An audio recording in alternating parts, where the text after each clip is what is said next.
Today, Europe's enormously diverse food culture is under threat. An overproducing, industrialized model is favored and heavily subsidized by current EU policies. This model threatens our environment as well as the quality and diversity of our food, eliminates many traditional varieties of crops and livestock, and depletes our seas. Here are the top 7 objectives for protecting our health, food culture, and the environment. 1. Pesticides-free agriculture. Widely used in conventional farming, synthetic pesticides are sold by the agrochemical industry to protect plants against pests. Their use, however, involves high risks for human and animal health and destroys soil fertility. 2. Promote local production and consumption models. Agriculture is responsible for more than 30% of greenhouse gas emissions on a global scale. To promote healthy, sustainable food, we must reconnect with local food systems.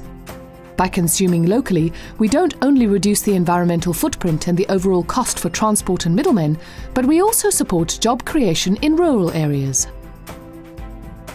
3. Respect environmental limits.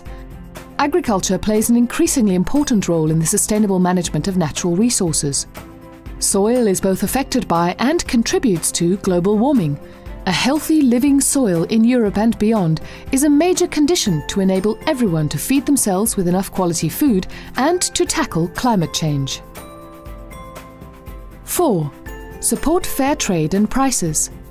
Free trade agreements like TTIP with the US, CETA with Canada, and Mercosur with Latin America pose a significant threat to the EU's agricultural and employment markets. Such agreements should not lead to unfair competition for small farms, nor undermine local economies or impact the quality of our food standards. 5. Stop genetically modified organisms. GMOs are currently regulated at the EU level. Producers looking to cultivate or market GMO-containing food need to apply for an authorization to the European Commission, and their product undergoes an assessment by the European Food Safety Authority. However, GMOs do not fundamentally give any advantage to consumers. They are not healthier, nor are they cheaper. In fact, we currently don't know the long-term effects of these organisms on our health or the environment, but we do know that they make farmers financially dependent on specific products, seeds and pesticides that belong to a handful of agrochemical industries. Since most EU citizens are against GMOs, wouldn't it make sense to ban them? 6. Ensure sustainable farming and fishing. We need to ensure a food production system that does not overexploit natural resources. This can be done through organic farming, agroecological practices, and a fishery policy which minimizes the human impact on the environment. 7.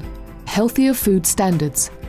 Citizens need to know better how their food is produced and what it contains, through relevant labeling, for instance. Although the EU has been improving its food standards in response to ever-growing chronic health conditions such as obesity and diabetes, we are still a long way from ensuring that consumers know where their food comes from and what it contains. Remember the mad cow disease a few years ago, or the more recent horse meat scandal.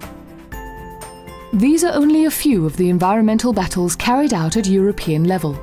Policymakers play an important role, but change will not be possible without the actions of farmers, fishermen, distributors, or active citizens like you. If you're looking for inspiration on how to get involved, have a look at the Food Revolution. This is an online platform that provides you with the chance to be a part of changing the EU's food policy by presenting your own projects or joining those of other platform members. Do you know what's in your food? Join the Food Revolution today.